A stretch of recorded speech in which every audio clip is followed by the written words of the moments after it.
देखिए ये एक सिंपल फॉर्मूला बेस्ड क्वेश्चन है, ठीक है। इस टाइप के क्वेश्चंस हमने काफी सारे और भी अपनी डीपीपी के अंदर दिए हुए हैं। The resistance of a platinum wire at 0 degree Celsius is 2 ohm and 6.8 ohm at 80 degree Celsius. देखो सुनो, एक प्लेटिनम वायर है, राइट, उसका रेजिस्टेंस दे रखा है आपको 0 डिग्री सेल्सियस पे, 0 डिग्री सेल्सियस पे उसका रेजिस्टेंस है 2 ओम। आपको इस बात को तो पता ही है कि जैसे जैसे टेम्परेचर बढ़ाओगे रेजिस्टेंस बढ़ता है, जैसे जैसे हम टेम्परेचर बढ़ाते हैं रेजिस्टेंस बढ़ेगा।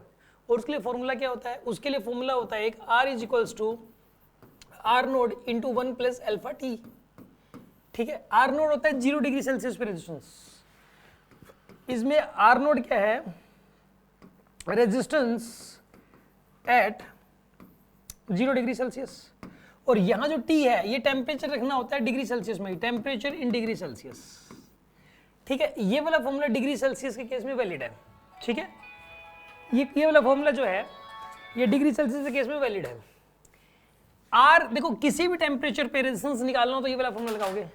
0 डिग्री सेल्सियस पे रेजिस्टेंस हो गया ये वाला आर नोड, बस इस फॉर्मूले के अंदर वैल्यूज पुट करनी थी, ये वाला क्वेश्चन सॉल्व है। इसके अंदर क्या बोला गया है कि 0 डिग्री सेल्सियस पे 2 ओम है और 6.8 ओम है 80 डिग्री सेल्सियस पे। टेम्परेचर कोएफिशिएंट ऑफ रेजिस्टेंस, ये अल्फा जो है यही होता है टेम्परेचर कोएफिशिएंट ऑफ रेजिस्टेंस। ये डिपेंड करता है मटेरियल पे कि वायर प्लेटिनम की है कि सिल्वर की है, किस चीज की है। तो इसमें अल्फा निकालने के लिए बोला गया है। बस इसमें आर दे रखा है, आर नोट दे रखा है, टी दे रखा है और अल्फा आप निकाल सकते हो, वैल्यूज पुट करनी है बस। देखिए अब आर की वैल्यू पुट करो, आर की वैल्यू कितनी हो जाएगी यहाँ पे 6.8 is equals to R naught की वैल्यू कितनी है 2 है इंटू 1 प्लस अल्फा, अल्फा निकालना है। टेम्परेचर कितना है बताइए 80 डिग्री सेल्सियस, ठीक है ना। इसी को सोल्व करना है, ये बनेगा 3.4 is equals to 1 plus 80 alpha, ये आएगा आपके पास। 80 अल्फा की वैल्यू निकल के आएगी यहाँ से, 80 अल्फा की वैल्यू आएगी 2.4, इसको इधर लेके आप, तो अल्फा की वैल्यू कितनी आएगी 2.4 डिवाइडेड बाई 80, ठीक है। इसी को सॉल्व करना है बस आपको।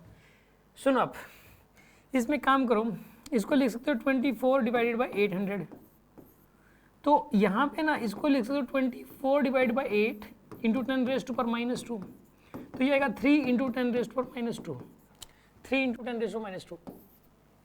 यहाँ पे आना चाहिए इसका पर डिग्री सेल्सियस, यहाँ पे ना ये इसलिए पावर -1 लगा दिया क्योंकि देखो इसकी कोई डायमेंशन नहीं है, इस अल्फा टी में इसकी डायमेंशन डिग्री सेल्सियस, तो इसकी कुछ ऐसी लिखनी पड़ेगी कि इन दोनों की मिला के डायमेंशनलेस हो जाएंगे।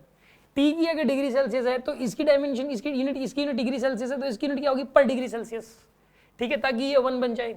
यूनिटलेस है पूरा अल्फा टी, तो ये यूनिटलेस है तो ये पूरा यूनिटलेस ही होगा, ठीक है ना। यूनिटलेस को ही ऐड कर सकते हो आप, तो यहाँ पे 1 यूनिटलेस है तो ये डिग्री सेल्सियस, तो ये पर डिग्री सेल्सियस है, तो वो पर डिग्री सेल्सियस लिखने की बजाय पावर से डिग्री सेल्सियस के ऊपर पावर -1 लगा दी इसने।